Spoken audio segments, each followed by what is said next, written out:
माननीय श्री दीपेंद्र सिंह हुड्डा जी। सभापति महोदय, मैं सदन का ध्यान चल रहे किसान आंदोलन से उत्पन्न गंभीर स्थिति की ओर ध्यान आकर्षण करना चाहता हूं। आज 4 फरवरी को किसान आंदोलन का ये 72वां दिन है। सारी सर्दी बारिश में लाखों की तादाद में लोग किसान आंदोलन में शामिल हैं। इस दौरान 11 राउंड बातचीत के सरकार और किसान के बीच बेनतीजा बातचीत के 11 राउंड हुए। फिर भी आज जो स्थिति है, टिकरी बॉर्डर पे पहली ट्रैक्टर ट्रॉली से आखिरी ट्रैक्टर ट्रॉली तक 4-5 लेन 17 किलोमीटर लंबा धरना, सिंगू बॉर्डर पे पहली ट्रैक्टर ट्रॉली से आखिरी ट्रैक्टर ट्रॉली तक 21 किलोमीटर लंबा धरना, अलग अलग गाजीपुर बॉर्डर पे बाकी जगह कई लाख लोग आज भी इन धरना स्थलों पर विश्वास रखे अपने मन में शांति और संयम से बैठे। पिछले इन 72 दिन में इन धरनों स्थलों से 194 किसानों के शव, जिन्होंने अपनी जान कुर्बान कर दी, शहादत दे दी, अपने अपने गांव में वापस लौटे। ये वो लिस्ट है। कोई पूछ रहा था कि कौन है, गांव का नाम है, परिवार का नाम है, उनका कौन सा भाई चीन की सीमा पे तैनात है, कौन सा भाई पाकिस्तान की सेना पे तैनात है, उनके नाम मैं रखना चाहता हूं। मैं इसको सभा पटल पे रखना चाहूँगा। यमुनानगर के स्वर्गीय रणदीप सिंह गुंदियाना गांव के, गड्डी गुजरान करनाल के स्वर्गीय राजेश चहल, जिसका भाई आज भी लद्दाख में तैनात है, पाई के स्वर्गीय अजय ढुल, बड़ौदा गांव के भाई स्वर्गीय भाई अजय कुंडू, जिनके मैं घर गया, लगभग इनके परिवारों से मिलने गया, जिनके घर पे एक उनकी विधवा और 3 बच्चे। विधवा इतनी पढ़ी लिखी भी नहीं है, कोई नौकरी कर पाएगी। 3 लड़कियां हैं, तीनों अभी स्कूल में अनमैरिड हैं। कैसे उनकी शादी होगी, कैसी व्यवस्था होगी? बेटी बचाओ बेटी पढ़ाओ का नारा देने वाली सरकार, उनकी बेटियों को कौन बचाएगा, कौन पढ़ाएगा? सैकड़ों जान चली गई, मगर सरकार के मुंह से संवेदना का एक अक्षर नहीं निकला। आज मैं देख रहा था कि मैंने सभी भाजपा की तरफ से जो लोग बोले, उनके वक्तव्य को ध्यान से सुना। इन 194 परिवारों के लिए कोई संवेदना के शब्द की बात तो दूर की बात है, जिक्र तक नहीं हुआ। ज्योतिरादित्य सिंधिया जी बोल रहे थे, 15 साल तक मेरे साथ लोकसभा में थे, उन्होंने एक किसान का जरूर जिक्र किया 26 जनवरी को, जिसने अपनी जान गंवाई। प्रचंड बहुमत का अहंकार भी दिखाई दिया, कहा कि लोग हमारे साथ हैं, मगर इन इलाकों के अंदर जनता का विश्वास ये सरकार खो चुकी है। इसका अंदाजा इस बात से लगाया जा सकता है कि हरियाणा में मुख्यमंत्री अपने गृह क्षेत्र में या उप मुख्यमंत्री अपने गृह क्षेत्र में को कार्यक्रम भी नहीं कर पाएंगे, ना कर पा रहे। उपचुनाव के बाद उपचुनाव हरियाणा के अंदर सरकार को हार का मुंह देखना पड़ रहा है, जबकि 4 साल सरकार के बाकी हैं। जनता का विश्वास कितना इस सरकार के पास है? मैं सभापति महोदय कहना चाहता हूं, ये जो धरने टिकरी बॉर्डर पे, सिंगू बॉर्डर पे, ये मेरा गृह क्षेत्र है, मैं वहीं से आया हूं। मैं इन धरनों पे गया हूं, एक एक ट्रॉली के अंदर झांक के मैंने किसान से बात करी है, मैं इन घरों में गया हूं। मुझे आपका संरक्षण चाहिए। मैं सदन के बीच में सच्चाई रखना चाहता हूं, केवल सच्चाई रखना चाहता हूं। ये स्थिति में हम कैसे पहुंचे? 5 जून 2020 को कोरोना आपदा के बीच में अध्यादेश जिनकी आवश्यकता तब होती है जब इमरजेंसी सिचुएशन हो, जैसे अभी कहा डेरेक ओब्रायन जी ने। सामान्यतः सदन, दोनों हाउस, कोई भी किसी भी बिल को पास करते हैं, राष्ट्रपति जी हस्ताक्षर करते हैं और एक्ट बनता है। अध्यादेश जब राष्ट्रपति जी के हस्ताक्षर से एक्ट कानून लागू हो जाए और उसके बाद दोनों सदनों को केवल एक रबर स्टैंप की तरह उसको पारित करने के लिए प्रयोग किया गया। आंदोलन शुरू हो गया पंजाब में, 6 महीने तक आंदोलन चलता रहा। हरियाणा और पंजाब में कहीं पिपली में लाठीचार्ज हुआ तो कहीं पंजाब के एक एक टोल पे किसान बैठा, मगर उनकी सुनवाई नहीं हुई। और 6 महीने के बाद शांतिपूर्ण तरीके से वो किसान उठकर उन्होंने फैसला किया कि रामलीला ग्राउंड में जाके धरना देंगे। आज कुछ लोग पूछते हैं कि यातायात की इतनी परेशानी हो रही है, बॉर्डर्स पे बैठे हैं। ये बॉर्डर्स पे बैठने नहीं चले थे, ये रामलीला ग्राउंड वही रामलीला ग्राउंड जहां सभी राजनीतिक दलों को अधिकार है, जहां देश की सरकार के विरोध में बड़े बड़े आंदोलनों की गवाही वो रामलीला ग्राउंड देता है। जयप्रकाश नारायण आंदोलन से लेकर अन्ना आंदोलन तक वहां बैठ के धरना देने के लिए आना चाहते थे। शांति प्रिय तरीके से चले। हरियाणा की सीमा में जैसे ही आए, कोई प्रोवोकेशन नहीं था। हरियाणा की सरकार ने हमलावर हो गई। हरियाणा की सरकार सोचा था, उस समय किसान केवल शांति से जा रहे थे, सोचा था रोक लेंगे, मगर ये वही खून है जो देश की सीमा पर दुश्मन की गोली और गोलों के सामने छाती अड़ाए खड़े हैं, उनसे पीछे नहीं हटते। सरकार की लाठियों से, आंसू गैस से और वाटर कैनन से पीछे नहीं हटने वाले थे। चलते बढ़ते गए, दिल्ली की सीमा पे आए। 25 नवंबर को दिल्ली की सीमा पे पहुंचे। वहां पर देश की राजधानी की सीमा सील कर दी गई और वहां से धरना शुरू हुआ। उसके बाद सारी सर्दी, बातचीत पे बातचीत, तारीख पे तारीख, बेनतीजा बातचीत। और आखिरी दौर में भी जब 11वां राउंड हुआ तो सरकार ने बातचीत एक तरफा अपनी तरफ से बंद करी और अपमानित करके 5 घंटे तक बैठे रहे सारे किसान संगठनों के प्रतिनिधि। और 5 घंटे के बाद उनको बताया गया टेलीफोन पे कि सरकार की तरफ से बातचीत समाप्त हो चुकी है। उसके बाद उठ के गए। 26 जनवरी की घटना का जिक्र हुआ। 26 जनवरी को जो कुछ भी हुआ, लाल किले पे जो हुआ वो असहनीय। कहीं कोई उपद्रव होता है, असहनीय। उसकी जांच भी होनी चाहिए, जो दोषी भी हों उनके खिलाफ कड़ी से कड़ी कार्रवाई भी होनी चाहिए। लेकिन न्याय का तकाजा है, दोषी तो बचे नहीं मगर निर्दोष फंसे नहीं। यह व्यवस्था है न्याय की हमारे देश में। 26 जनवरी की जब घटना आई तो इस घटना की निंदा सारे किसान संगठनों ने करी। उन्होंने सबने अपने आप को इस घटना से अलग कर दिया और कहा जो दोषी हैं उच्च स्तरीय निष्पक्ष जांच हो। तरह तरह के लोगों के नाम सामने आ रहे हैं। कई लोग कुछ राजनीतिक दल से संबंधित भी हैं, कई लोग कईयों के इलेक्शन एजेंट भी रहे हैं, मगर मैं आज उस विषय में नहीं जाना चाहता। उनके नाम सामने आ रहे हैं, सारे तथ्य सामने आए, दोषियों के खिलाफ सजा हो। सारे किसान संगठनों ने कहा उनकी बात पे यकीन किया जाना चाहिए। इसीलिए किया जाना चाहिए कि ये 2.5 महीने से बैठे, मेरे इलाके में बैठे, मेरे गृह क्षेत्र में बैठे। 2.5 महीने में पुलिस के थानों से आप पता करा लिए सभापति महोदय, लाखों की तादाद में बैठे हैं। किसी को तंग करने की बात तो दूर है, किसी की तरफ हिंसा की बात तो दूर है, किसी एक रेडी वाले से एक मूंगफली और एक केला भी अगर किसी ने छीना हो, इन किसानों ने किया हो, एक कंप्लेंट पुलिस में आई हो, या 26 जनवरी को भी किसी दिल्ली के थाने में एक कोई दुकानदार, एक कोई रेडी वाला पहुंचा हो कि ये मूंगफली भी ली है किसी ने, वहां जाके आप पता करिए। लोग कहेंगे कि किसान ने अपना भी हमारे साथ, अपने साथ साथ हमारा भी भोजन का इंतजाम यहाँ पे जहाँ पे बैठे हैं उन्होंने किया है। इनकी बात पे इसीलिए भी यकीन किया जाना चाहिए कि इन धरनों से 200 लाशें, लगभग 194 लाशें जब वापस गई, आदमी विचलित हो जाता है, उत्तेजित हो जाता है। गुलाम नबी आजाद साहब ने बड़े बड़े किसान आंदोलनों की याद दिलाई इस सदन को और कहा कि हर आंदोलन में सरकार झुकी थी, चाहे ब्रिटानिया सरकार हो या आजाद भारत की सरकार। और यह आंदोलन इसलिए अलग है क्योंकि सरकार झुक नहीं रही। एक और वजह से आंदोलन अलग है, चाहे वो पगड़ी समाल जट्टा आंदोलन हो 1905 का, चाहे वो चंपारण सत्याग्रह हो, चाहे वो बरदौली का आंदोलन हो गुजरात का।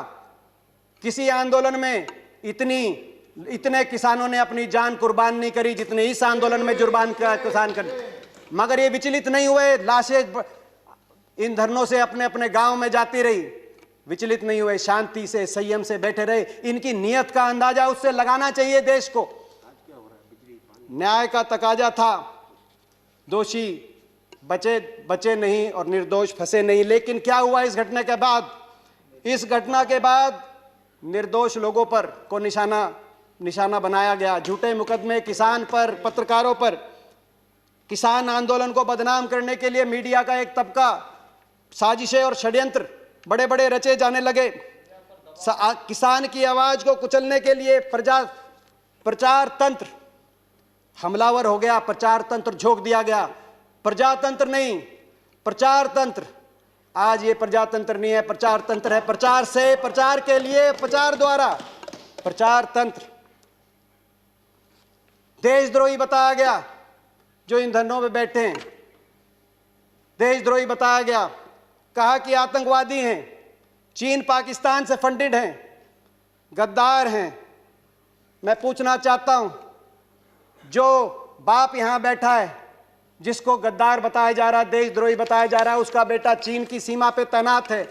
अगर वो गद्दार है तो वो उसका बेटा क्या है? मैं सदन से पूछना चाहता हूं। मैं माननीय रक्षा मंत्री से पूछना चाहता हूं, ये जो दिल्ली के आसपास का इलाका है, हरियाणा, पंजाब, पश्चिमी उत्तर प्रदेश, राजस्थान, जय जवान जय किसान को चरितार्थ करती हुई भूमि, मुझे गर्व है। मैं इस भूमि का एक बेटा हूं, मैं किसान का बेटा हूं। ये भूमि, ये वही भूमि है। मैं केवल हरियाणा की बात करूं, हर 10वां सैनिक फौज का आज भी हरियाणा से। 20% हमारे खाद्य भंडार, आज हरियाणा का किसान मेहनत करके 20% खाद्य भंडार काम करता है। देश के लिए 40% मेडल, चाहे ओलंपिक हो, कॉमनवेल्थ हो, एशियाई खेलों में हरियाणा के खिलाड़ी लाने का काम करते हैं। जब ओलंपिक में और एशियाई खेलों में उस किसान का बेटा देश का झंडा ऊंचा करे, उस किसान का बेटा जब सीमाओं से तिरंगे में लिपट के शहादत देकर वापस आए, आज उस किसान को तिरंगे के ऊपर उपदेश दिए जा रहे हैं। मैं पूछना चाहता हूं, उससे ज्यादा कौन देशभक्त हो सकता है? मैं पिछले हफ्ते बताऊं, मैं अपने इलाके की बताना चाहता हूं, इस इलाके के बारे में। मैं पिछले हफ्ते में मेरे क्षेत्र में, मेरे गृह क्षेत्र में 3 डेड बॉडी आई, एक अरुणाचल से, एक लद्दाख से। सिवाना गांव बेरी के अंदर बीएसएफ के जवान शहीद सचिन, गांव जूडी कोसली के अंदर शहीद दीपक कुमार यादव, और खरखड़ा गांव के अंदर शहीद कैप्टन जगतार सिंह। 3 बॉडीज वापस आई, 3 बॉडीज देश की सीमाओं से वापस आई, शहादत दिए। और 1 दर्जन किसानों की, उनके परिजनों की डेड बॉडी दिल्ली की सीमाओं से उन्हीं गांव में वापस गई। मगर दुर्भाग्य ये है, उसी जवान को, उस जवान और उस किसान को आमने सामने खड़ा कर दिया गया है। उनके बीच में कंक्रीट की दीवार और कीलें लगा दी गई हैं। मैं कहना चाहता हूं सरकार से, दिल्ली की सीमा पर लगी हुई ये कीलें लोकतांत्रिक मूल्यों के ताबूत में सियासत की कीलों के रूप में आपने लगाई हैं।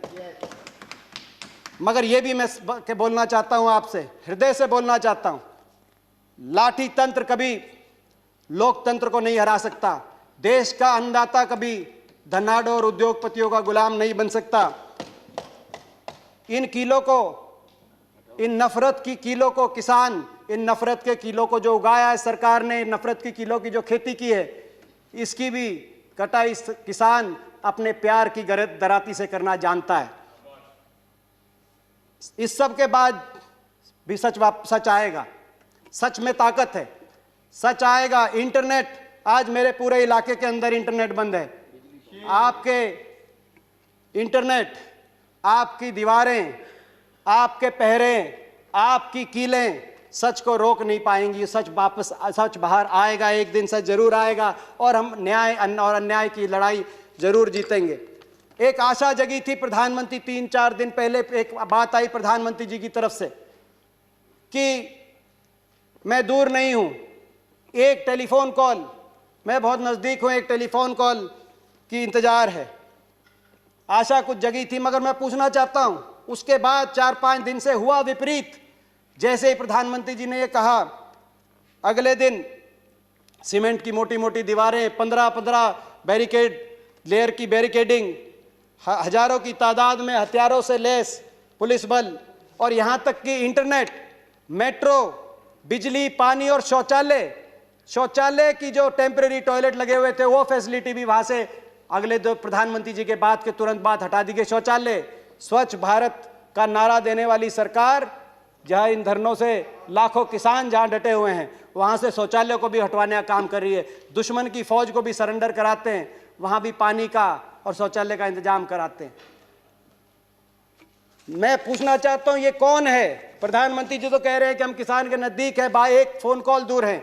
मैं पूछना चाहता हूँ, कौन है जो मगर प्रधानमंत्री जी और किसान के बीच में ये दूरियां पैदा कर रहा है पिछले 3-4 दिन में? ये किसान देश की राजगद्दी पे कब्जा करने नहीं आए। ये किसान क्या मांग रहे हैं? ये केवल ये मांग कह रहे हैं कि जो सरकार ने दिया उसको भी लौटाना हम चाहते हैं। जो जिस हाल में हम थे, जो हमारे पास बचा था, उनको इन 3 कानूनों के माध्यम से ना छीनो, केवल ये गुहार करने आए हैं। किसान आखिर आपसे क्या मांग रहा है? एमएसपी को बचाने की और उसको मजबूत करने की लड़ाई किसान लड़ रहा है। वही एमएसपी जो संविधान सभा में 1948 में सबसे पहले मेरे स्वर्गीय दादाजी चौधरी रणबीर सिंह जी ने जिसकी मांग करी थी कि किसान को न्यूनतम समर्थन मूल्य उसकी फसल पे देना पड़ेगा, किसान को बचाना है, तो उस एमएसपी को मजबूत करने, उस एमएसपी को बचाने के लिए किसान लड़ाई लड़ रहा है। उस एपीएमसी और उस मंडी व्यवस्था को बचाने के लिए किसान लड़ रहा है जो चौधरी छोटू राम ने 1938 में जॉइंट पंजाब, पेशावर से पंजाब तक, पेशावर से पलवल तक जब एक राज्य था, उस समय जब मंडी व्यवस्था बनी थी, उस मंडी व्यवस्था को मजबूत करने के लिए किसान लड़ाई लड़ रहा है। उस उपभोक्ता को बचाने के भी लिए लड़ाई लड़ रहा है जो एसेंशियल कमोडिटी एक्ट से जो भंडारण, असीमित भंडारण। माननीय दीपेंद्र जी कंक्लूड करिए, आपका समय हो गया। ऑलरेडी समय अधिक हो गया। हाँ, समय अधिक हो गया। तो उस उपभोक्ता को बचाने के लिए भी लड़ाई लड़ रहा है। जो उपभोक्ता, जो असीमित भंडारण, जमाखोरी की छूट के बाद किसान कह रहा है कि मुझसे अगर आप सस्ते में खरीद कर उसको भंडारण करके और उपभोक्ता को बहुत महंगे में बेचेंगे तो जो मुनाफाखोरी होगी उससे उपभोक्ता को भी बचाना है। उस उपभोक्ता के लिए भी किसान लड़ाई लड़ रहा है। किसान ये लड़ाई लड़ रहा है। आज किसान इनके साथ साथ अपने स्वाभिमान, अपने आत्मसम्मान की भी लड़ाई लड़ रहा है। मैं सदन के माध्यम से इस सरकार से एक किसान के बेटे होने के नाते हाथ जोड़ के मैं कहना चाहता हूं, स्थिति की गंभीरता समझें। अपनी प्रजा की बात मानने से कोई शासक छोटा नहीं होता।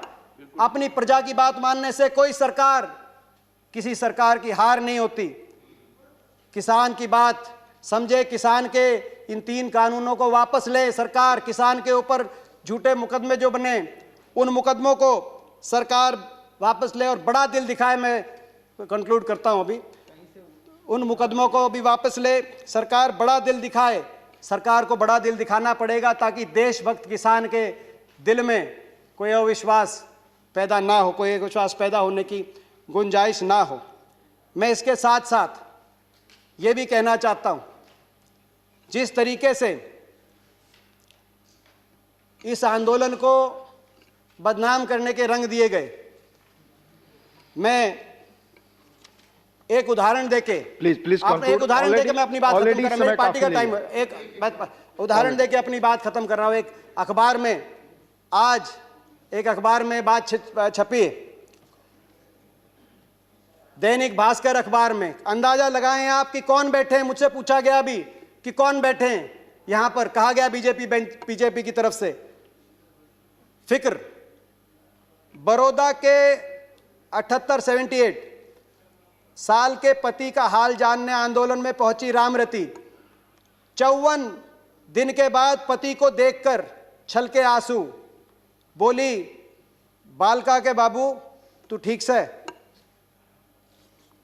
54 दिन। मैं सरकार को कहना चाहता हूं, किसानों की बात माने हाथ जोड़कर, और आत्ममंथन भी करे सरकार। यह आत्ममंथन का भी समय है सरकार का। आप आत्मनिर्भर की बात कर रहे हैं। अभी बोल रहे थे कि भाई किसान के लिए क्या किया। ये वही किसान है आजादी के समय 30 करोड़ का पेट पालने के लिए बाहर से आपको लाना पड़ता था ना, आज 135 करोड़ देश का पेट पालने का काम। सभापति मुझे आखिरी वाक्य, 135 करोड़ देश का पेट पालने का काम सरकार, ये किसान करते हैं और फिर भी एक्सपोर्ट की गुंजाइश रखते हैं। आत्मनिर्भर इन्होंने बनाया है। आत्मनिर्भर बनाने की आप बात करते हो, मैं चेतावनी देके आपको अपनी बात समाप्त करता हूं। आत्ममुग्ध सरकारें, भूपेंद्र जी आप तो हिंदी के ज्ञाता हैं, आत्ममुग्ध सरकारें आत्मनिर्भर भारत का निर्माण नहीं कर सकती है, चेतावनी मैं देना चाहता हूं। और एक वाक्य के साथ अपनी बात खत्म करता हूं। जय जय जवान, जय किसान, जय हिंदुस्तान। धन्यवाद दीपेंद्र जी।